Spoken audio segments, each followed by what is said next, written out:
Bon là on a un exemple parmi tant d'autres de l'incroyable foisonnement des catégories féminines.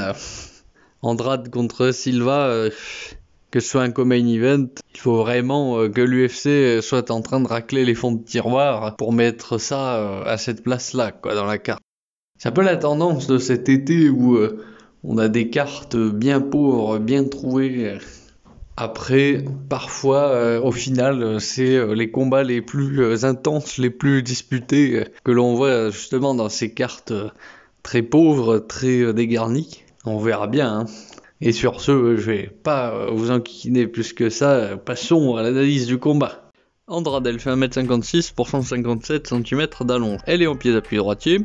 Dans son mode d'emploi, il n'y a que la marche avant.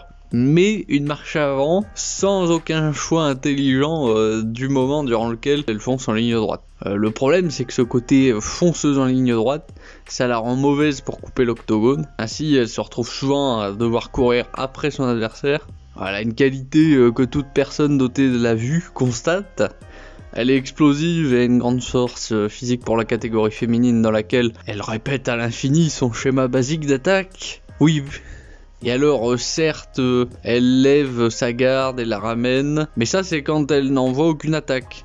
Parce que dès qu'elle est un minimum sur l'offensive, elle oublie sa défense. En grappling, elle n'est pas spécialement douée techniquement, mais sa force physique compense ses lacunes. Elle devrait être capable d'empêcher Silva de l'emmener au sol, de ne pas se faire soumettre.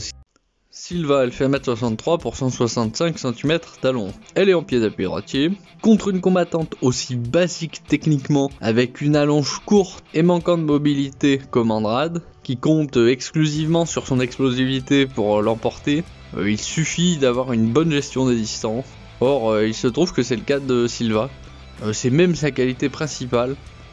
Elle se déplace suffisamment pour rester à longue distance. Elle attaque surtout quand son adversaire tente de se rapprocher pour la faire reculer, pour la faire douter, hésiter. Elle n'envoie pas de longues combinaisons, ce qui lui évite de se retrouver longtemps statique. Globalement, en grappling, elle est suffisamment compétente pour ne pas se faire soumettre par Andrade. C'est un combat très simple dans sa dynamique. Soit Silva va réussir à garder Andrade à longue distance la majorité du combat, ce qui lui permettra de l'emporter par décision ou par arrêt de l'arbitre en cas de coupure sérieuse. Soit Silva fera une erreur de placement dans l'octogone, et elle se fera déboîter par KO par Andrade.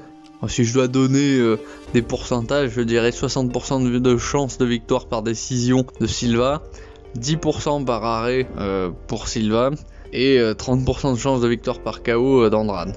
En regardant les côtes, 3,10 Andrade et Silva 1,32, ça colle plutôt bien à mon pronostic, mais c'est pas plaisant pour autant.